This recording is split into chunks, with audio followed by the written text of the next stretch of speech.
Hello, hello. So today we're going to talk about expanding your career longevity and how to do that.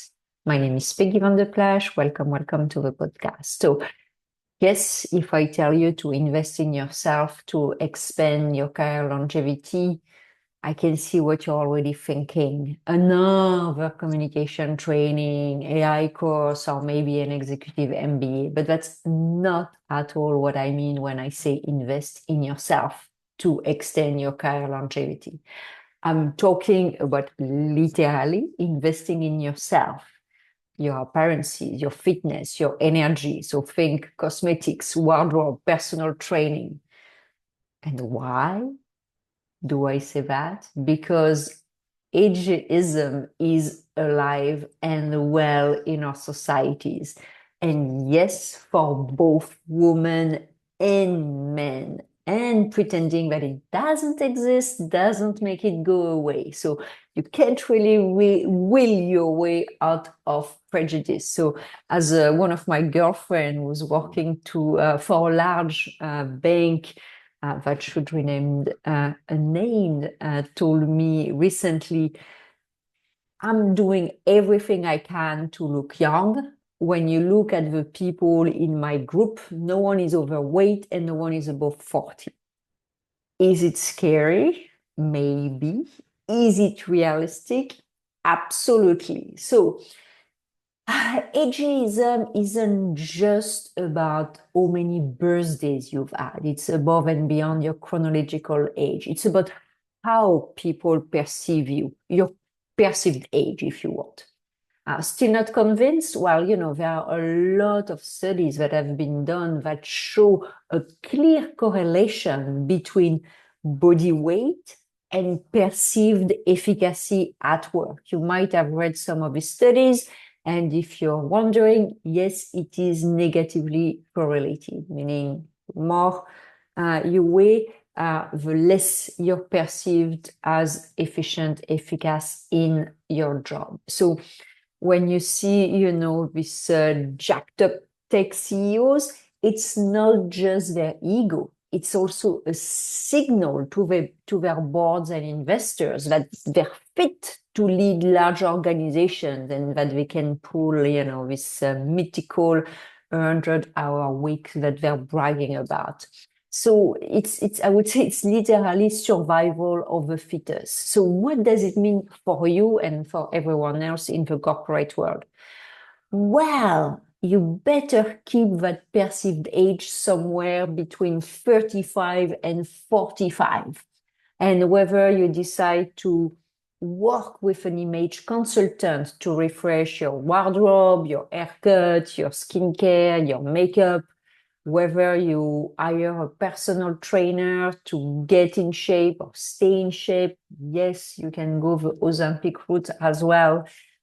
Or maybe you go a step further with cosmetic procedures, Botox, fillers, hair transplants, the work. So still avoid the bare midriff look. We're not going there. And maybe you're thinking, oh my God, this is beneath me. I shouldn't have to pretend to be younger just to be employed. And you are absolutely right. It's a shame to be at the peak of your career and still have to look young to stay relevant.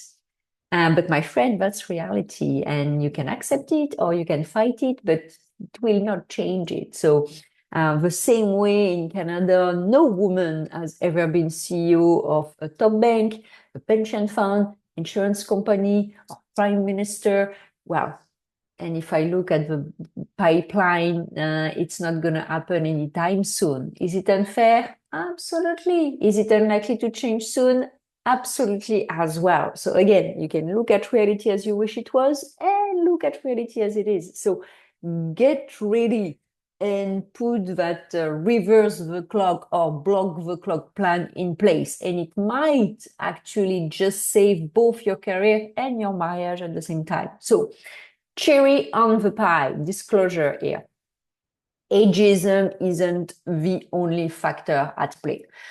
There is also the relentless corporate math, rebalancing, replacing experienced, expensive staff with younger, cheaper ones.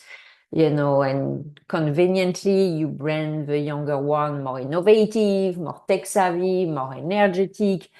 You add to that the widespread and wrong belief that Gen AI can do everything, everywhere, all at once.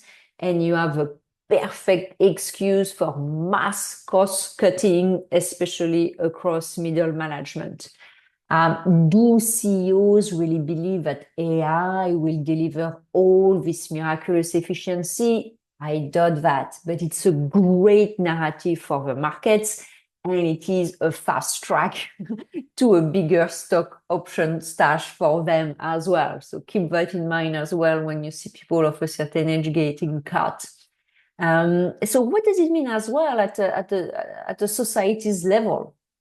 Well, being European, we've been hearing for decades about pensions reform, this idea of raising the age of pension reform. From my perspective, it's a nice idea that is dreamt by politicians that are totally disconnected from corporate reality. Because when companies start frowning at anyone approaching 50, sometimes even 45, postponing retirement to 65, feels like a pie in the sky. So what does that mean for your retirement? Not great, especially if you are part of a lucky cohort that graduated with student loans. You realistically have a 20-year window to save and invest for what will likely be a very long retirement. So, bottom line, career longevity isn't just about staying smart, it's about staying relevant, visible, and marketable. So, yes, invest in your education, obviously, but also invest in yourself. Because in today's world, the survival of the fittest, it is not a metaphor. So thank you so much for watching and listening. Again, my name is Peggy van der Plash. Please share your thoughts and maybe experience.